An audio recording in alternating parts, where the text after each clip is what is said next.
Irmãos e amigos, a paz do Senhor.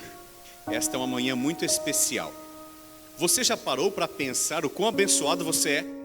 O quão afortunados somos? Eu não vou dizer sortudos porque não existe sorte. Existe providência de Deus. Existe a mão de Deus. E Deus tem nos abençoado. Glória a Ele por isso, porque nós não merecemos. Nós não merecemos tudo que Deus nos dá, tudo que Deus faz por nós. Mas a palavra de Deus precisa ser semeada. É o que Deus diz, não é? Lança a semente, lança o pão sobre as águas. Eu estou muito feliz pelo convite que eu recebi de estar aqui mais uma vez com vocês. Apesar de imerecedor. Então não é o Volpone que vai falar para vocês nesta manhã. Eu orei para que Deus me use como um mero instrumento. Sabe, um formão, um martelo na mão de alguém que entende de madeira, e ele vai esculpir. Não é o formão que vai esculpir, é o artesão.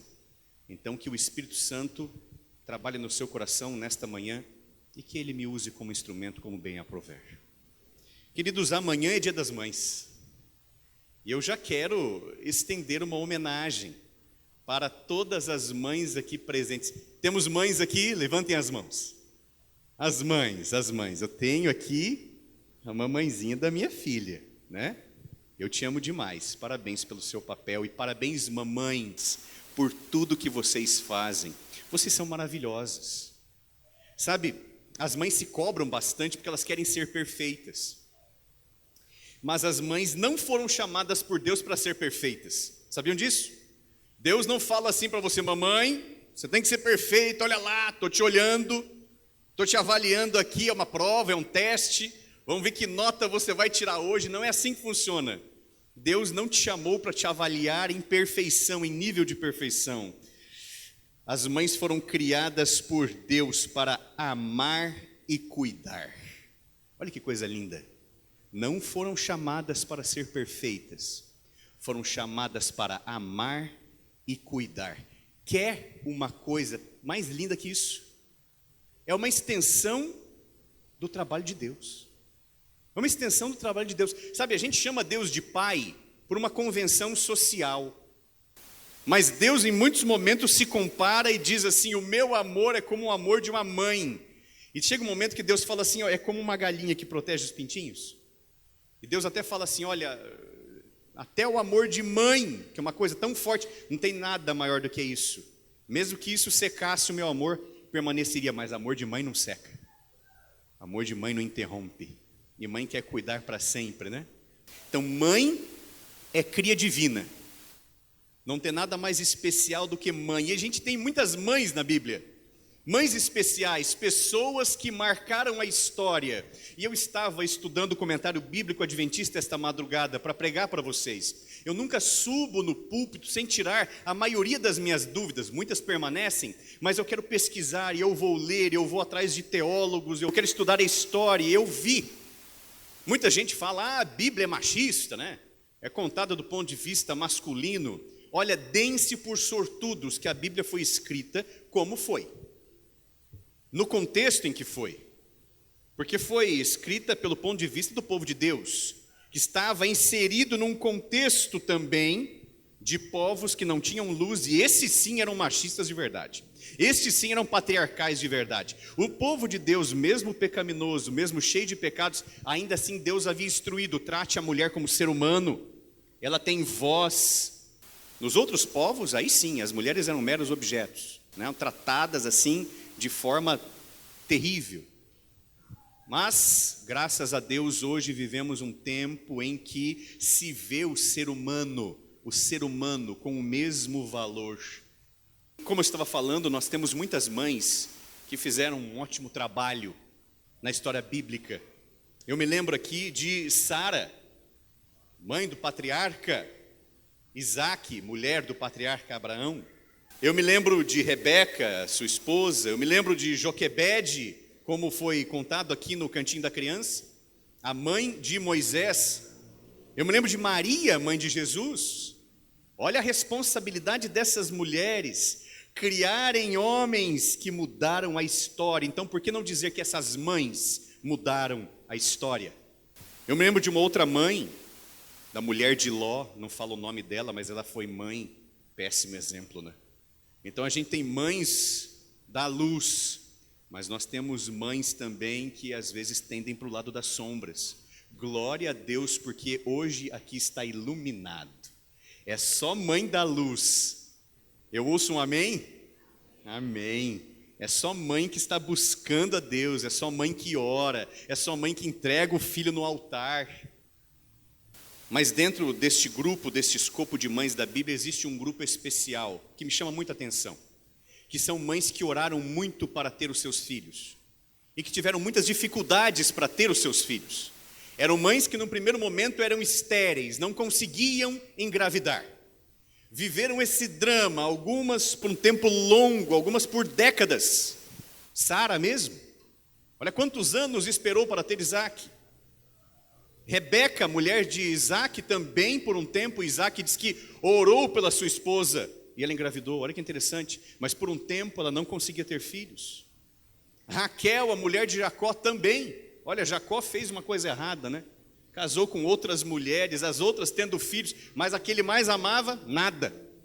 Ela não conseguia engravidar. Chega um momento que ela fala assim: me dá filhos, senão eu vou enlouquecer, senão eu vou enlouquecer. A mãe de Sansão também não podia ter filhos. A mulher sunamita, amiga de Eliseu, também não podia ter filhos. E a gente percebe que essas mulheres passam por esse período de provação, mas quando vem o filho, a sua dedicação e a sua ligação com Deus é fortalecida. Interessante isso. Deus permite que algumas mulheres e automaticamente algumas famílias passem por esse momento de dificuldade, para que elas se aprofundem no seu comprometimento, no seu relacionamento com Deus. E assim, quando a criança vem, a mãe está pronta. Ela está pronta para criar esta bênção. Isabel também, a esposa de Zacarias e prima de Maria, também não podia ter filhos. Então são muitas mulheres. Eu vou falar sobre uma delas esta manhã. É uma história que me toca, que me emociona. Eu gosto muito destes personagens. E eu convido você, vamos ver se você vai adivinhar, de que mãe eu vou falar, de que mãe. Abra a sua Bíblia, a palavra de Deus, no primeiro capítulo do primeiro livro de Samuel. Sobre quem eu vou falar? Ana. Vamos falar sobre Ana. Que heroína, que mulher fantástica. Abra sua Bíblia, a palavra de Deus, primeiro livro de Samuel, capítulo 1. E nós vamos fazer a leitura juntos dos primeiros 11 versos. Como é nosso costume, antes de mais nada, nós vamos pedir orientação do Espírito Santo. Esta palavra, a palavra santa, o livro sagrado, não chegou até nós por acaso. Não chegou até nós por acaso. Foi plano de Deus que neste momento nós estivéssemos abrindo-a juntos para estudar. Então vamos pedir sabedoria. Para quem é o doador de sabedoria, feche seus olhos. Senhor, neste momento, nós vamos estudar a Tua palavra. Nós vamos ler uma história tocante. Nós vamos nos inspirar aqui com exemplos que permaneceram para a posteridade. E nós queremos que o Teu Espírito nos conceda sabedoria suficiente para internalizar estas lições que o Senhor tem preparados para nós. Abençoa cada um, eu te peço, no nome de Jesus. Amém. Amém. Acompanhe comigo, primeiro verso. Houve um homem de Ramataim, Zofim, da região montanhosa de Efraim, cujo nome era Eucana, filho de Jeroão, filho de Eliú, filho de Tou, filho de Zufi, da região de Efraim. Tinha Eucana duas mulheres, uma se chamava Ana e a outra Penina. Penina tinha filhos, Ana, porém, não conseguia ter filhos. Este homem subia da sua cidade de ano em ano para adorar e sacrificar ao Senhor dos Exércitos em Siló. Estavam ali os dois filhos de Eli, Ofni e Finéias, trabalhando como sacerdotes do Senhor. No dia em que Eucana oferecia o seu sacrifício, dava-lhe porções deste a Penina, sua mulher, e a todos os seus filhos e filhas. Para Ana, porém, ele dava uma porção dobrada, porque ele a amava, ainda mesmo que o Senhor a houvesse deixado estéril. A sua rival a provocava excessivamente para irritá-la, porque o Senhor lhe havia cerrado a madre. E assim, Eucana fazia de ano em ano, e todas as vezes que Ana subia à casa do Senhor, a outra a irritava, e ela chorava e deixava de comer. Então Eucana, seu marido, lhe disse: Ana, por que você chora? E por que não quer comer? Por que está com o coração tão triste? Não sou eu melhor para você do que 10 filhos? Após terem comido e bebido em Siló, estando Eli, o sacerdote, assentado numa cadeira junto a um pilar do templo do Senhor, levantou-se Ana e com amargura no coração orou ao Senhor e chorou abundantemente. E fez um voto dizendo: Senhor dos exércitos, se benignamente atentares para a aflição da tua serva, e de mim te lembrares, e da tua serva não te esqueceres, e lhe deres um filho varão, ao Senhor eu o darei por todos os dias de sua vida, e sobre sua cabeça não passará navalha. Este é um dos votos mais importantes da Bíblia. Este é um momento crucial da história de Israel. Vocês já fizeram certamente a leitura disso aqui à frente desta história. Vocês conhecem o que vem logo a seguir. Depois fala sobre o que acontece com Ana, ela engravida. Depois conta sobre como era a gestão de Eli como sacerdote da casa do Senhor, como seus filhos procediam. Vocês sabem como era o contexto que Israel estava vivendo. E eu pergunto para vocês: mãe, qual é o teu sonho? Mãe, você que está me ouvindo, qual é o teu sonho? Quais são os seus anseios? E quando eu falo mãe, eu não estou pregando só para mães, tá? Por favor, senão os pais daqui a pouco levantam, né? Eu estou falando para todos, né? Hoje a gente vai homenagear as mães, hoje nós vamos falar dessa figura, mas o interesse da mãe também é do pai, e quem cria filho e quem os tem, eu pergunto: qual é o teu sonho para esse pequenino, para essa pequenina que está ao teu lado? O que você espera? Qual é o futuro que você quer para ele? Qual é a razão do teu esforço? Quais os teus objetivos? Você que aplica tempo e recursos nessa criança, como você o vê, como você a vê daqui 15, 20, 40 anos? Hoje vivemos num mundo hedonista. Você sabe o que significa essa palavra? Anota aí para pesquisar depois, a explicação é grande. Mas tem algo a ver assim com viver os prazeres de forma imediata. Hoje vivemos num mundo hedonista, imediatista e extremamente egocêntrico. As pessoas querem tudo para si de forma imediata, não sabem filtrar e não sabem esperar.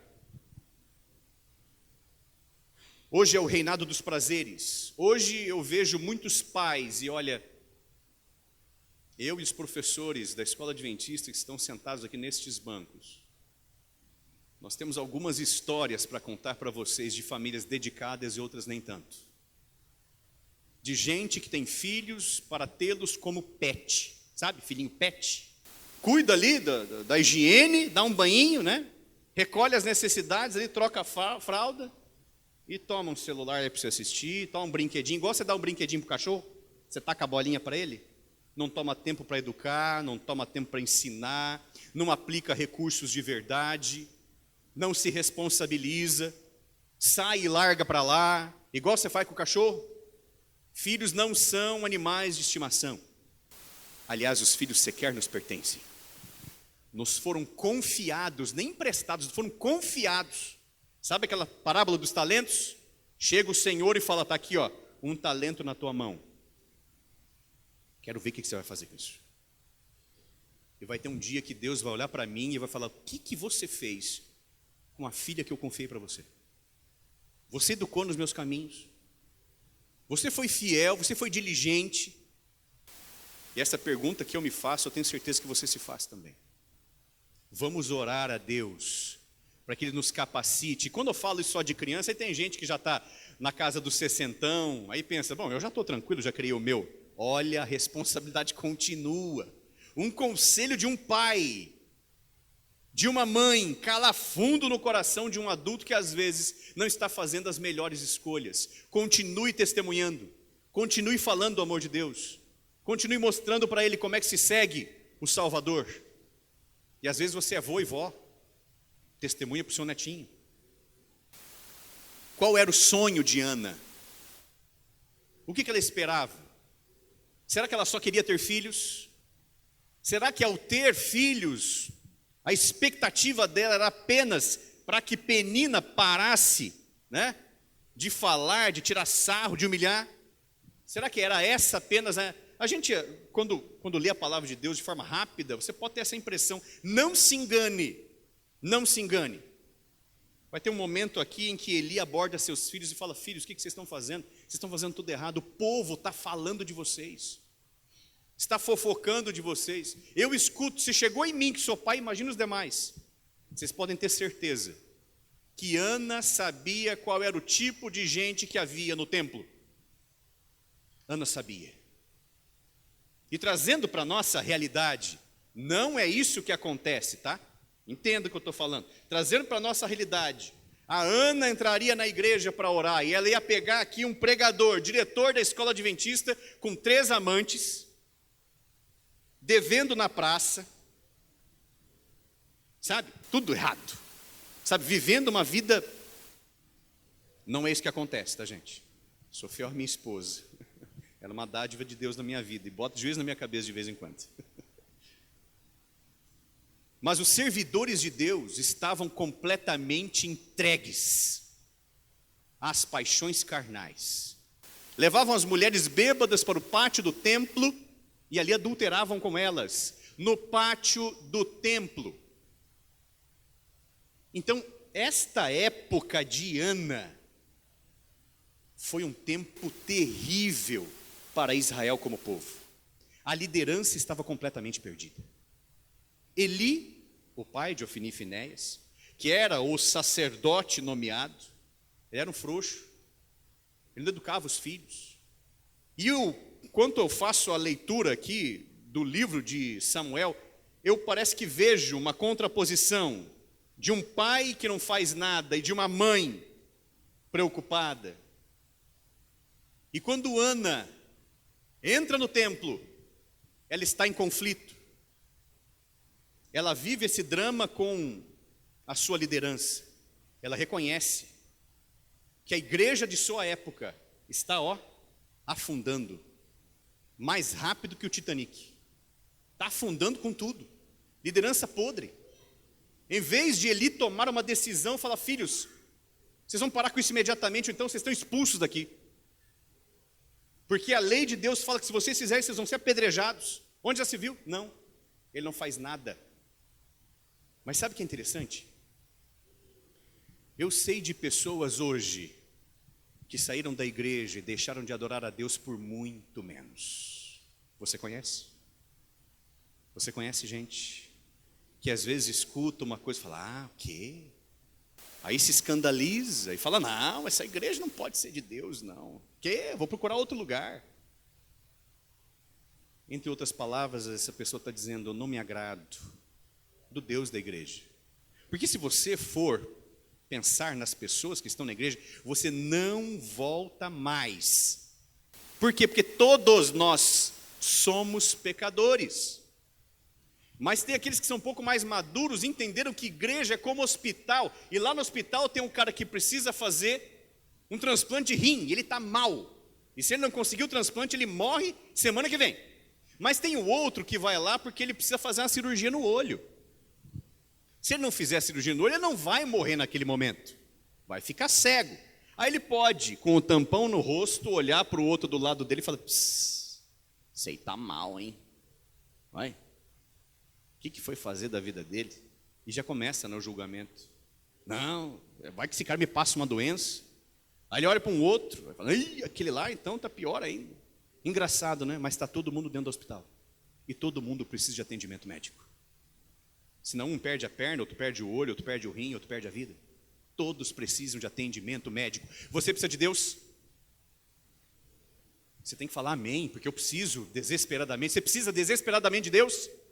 Nós precisamos, por isso que a gente está aqui. E Ana entendeu o recado, e apesar desse povo podre que estava na liderança, ela entra na igreja, e é ali que ela busca a Deus, ela derrama o seu coração, ela fala: Senhor, apesar de tudo eu estou aqui, apesar do meu marido ter contraído outro casamento, olha o que ele fez comigo, Deus. A escolha não é minha de não ter filho, olha o que ele foi fazer. Ele trouxe uma rival para dentro de casa, ela me maltrata. Eu não tenho culpa e estou sofrendo. Deus, estou derramando o meu coração a Ti. E essa é uma oração que você precisa prestar atenção, porque esta oração vai mudar o curso da história de um povo. Outro drama que ela está vivendo. O drama familiar. Sabe que se você for olhar a genealogia de Eucana, ele era descendente de Levi. Ele deveria estar trabalhando no templo, ou em algum posto avançado, orientando as pessoas espiritualmente. Mas quando ele casou de novo, ele já não podia mais fazer isso. Ele estava tudo fora do prumo. Ele estava desregulado. Esse homem, ele deve ter notado que deixou a mulher muito triste. Ele dava, inclusive, porção dobrada para ela. Não sabemos quantos filhos, imagino que 10 filhos de Penina, tanto que ele chegou para Ana e falou: ó, eu não sou bom para você, igual 10 filhos também, né? Imagina a outra, 10 filhos, ela nenhum. Mas quando essa mulher abre o coração para Deus, ela não estava pensando em si. Porque se ela estivesse, no momento em que ela fala: Deus, me dá um filho, ela não teria dito: se o Senhor me der, eu te devolvo e fico sem. Ela chegou num ponto de vida espiritual, de contato com Deus e de entender a sua necessidade, que ela já não olhava mais para as suas próprias necessidades. Ela olhava também, mas ela começou a entender o momento. Ela falou: Israel, Deus, está sem líder. O Senhor vai precisar levantar alguém. Eu imagino que em determinado momento vai ter que vir alguém poder fazer a diferença. Deus, que seja esse meu filho. Me faça engravidar. E eu faço um voto aqui contigo. Eu vou me esvaziar de mim mesma. Vou abrir mão do meu maior sonho, em nome deste povo que precisa de orientação. Gente, que oração que é essa? Mãe, você deixaria a tua filha embora? Pequenininha. Com quantos anos ela entregou Samuel no templo? A Bíblia não fala. Os estudiosos não entram em acordo. Entre 4 anos, 5. Outros imaginam que entre os 8 anos. Não interessa, é teu filho. Você vai ver uma vez por ano só. E detalhe, vai ter que entregar essa criança no pior lugar de Israel. No lugar mais corrupto, com os piores líderes. Olha a fé desta mulher. Ela sabia, depois que ela engravidou, que ela criou este menino, e ela teve pouco tempo para influenciá-lo, hein? Mas a fé desta mulher era tão grande, que ela sabia: o Deus que cumpriu o milagre do meu voto é fiel. Deus é fiel. Deus é fiel e Ele vai cuidar do meu filho, onde quer que ele esteja, eu estando presente ou não. Eu fiz este voto e agora eu vou cumprir a minha parte. Ela podia ter colocado as coisas em outra perspectiva. Não. Ah, Deus, pensando bem, né? Vou colocar meu menino lá na mão daquele povo, não vai dar certo. Bom, Deus, o Senhor entende. Fez um voto para Deus, fez um propósito com Deus. Cumpra a tua parte. Fez uma promessa para Deus, cumpra a tua parte. Recebeu o teu salário, cumpra a tua parte. Deus já foi fiel, já deu para você mais do que você merecia. Se propôs a dizimar e ofertar, cumpra a tua parte, faça aquilo que se espera de um cristão fiel, porque Deus é fiel. Deus às vezes permite a crise para provar e fortalecer a tua fé. Pode ser que você não tenha vivido um drama do nível do drama de Ana, mas eu não sei quais são as suas lutas, eu não sei como está o teu lar, eu não sei como estão as tuas finanças, os teus planos, ou a tua saúde. Deus sabe todas as coisas. Derrama teu coração aos pés de Deus. Faz isso. Eu te desafio. Deus me desafia. Ele fala: Deus, pede. Ele fala: filho, pede. Você quer receber uma bênção? Pede. Você está precisando de cuidado? Pede. Você precisa de iluminação, de sabedoria para como lidar com os seus colegas de trabalho? Pede para mim. Eu sou a sabedoria. Eu posso te ceder um farelinho, sabe, uma poeira, uma migalha que seja do pouco que eu tenho, e você já vai brilhar, e você vai ajudar, e você vai iluminar. Pede, ora, abre teu coração. É engraçado, nós somos o povo de Deus, mas não buscamos a Deus em oração. O que está acontecendo conosco? O céu não é um ponto turístico, irmãos. Sabe o que é o ponto turístico? Quantos de vocês aqui conhecem, vamos colocar um lugar aqui, nada a ver, vamos lá, o Grand Canyon, Estados Unidos. Alguém conhece o Grand Canyon? Ninguém conhece? Quantos querem conhecer o Grand Canyon? Eu quero. Eu gostaria de ir, né? Deve ser um lugar bonito. Aí, antes de viajar para o Grand Canyon, eu entro num site, eu pesquiso foto, eu vejo valor de passagem, eu faço uma poupança, porque eu quero ir para o Grand Canyon. E eu estudo ali como é que é o clima do lugar, o que roupa eu vou precisar usar, porque eu quero ir para o Grand Canyon. Gente, o céu não é um lugar só onde você pesquisa porque você vai passar férias. Presta atenção no que eu vou falar para você. O céu é o lar. Nós não somos daqui. Se não urge no teu coração saudade de Jesus e vontade de voltar para casa, tem alguma coisa errada. Porque Jesus falou: vocês não são do mundo. Vocês estão aí, mas vocês não são do mundo. Vocês são cidadãos do céu, da eternidade. Vocês pertencem ao Rei. Tem uma música linda, né? Que diz: eu pertenço ao meu Rei, filho sou do Senhor. Eu pertenço a esse Rei. Eu não sou daqui. Então eu desafio você a não só continuar essa história, a ler e aprender com a oração desta mãe abnegada, abençoada. Mas eu desafio você, porque eu estou me lançando este desafio também, a dobrar os seus joelhos, a fechar os seus olhos e se postar em oração, humilde, contrita, e dizer: Deus, eu estou precisando de um milagre. Deus, a tua igreja está precisando de um milagre.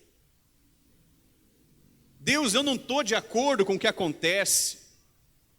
Às vezes eu vou para a igreja e não é aquilo que eu esperava. Olha só, está aborrecido, não faça política. Está desagradado, não fale. Não repita os erros do passado de um povo de Israel que falava dos seus líderes. Líder errado, povo segue o rumo, vai errado junto. Não, interrompa a cadeia. Não está contente, está aborrecido, acha que pode melhorar? Ore, se entrega a Deus.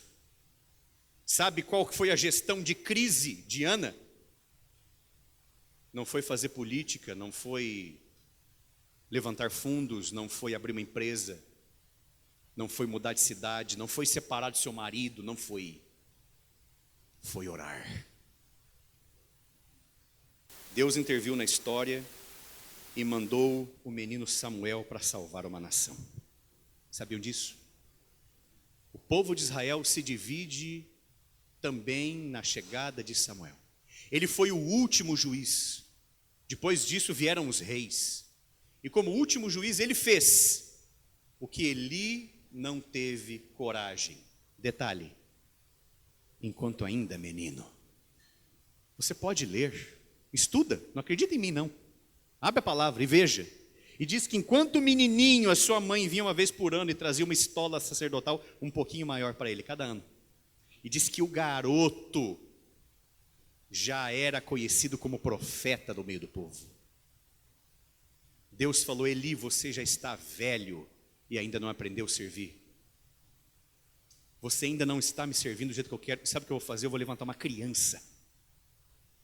Deus levantou uma criança para fazer o serviço que o adulto não fazia. E sabe, no meio de Israel tinha intelectuais, tinha gente de posse de bens, de influência, respeitados no meio do povo. Não foram estas pessoas que foram chamadas. Deus falou: esta mulher fez uma oração, ela colocou o filho dele, é esta peça que eu vou usar. E Deus mudou o povo.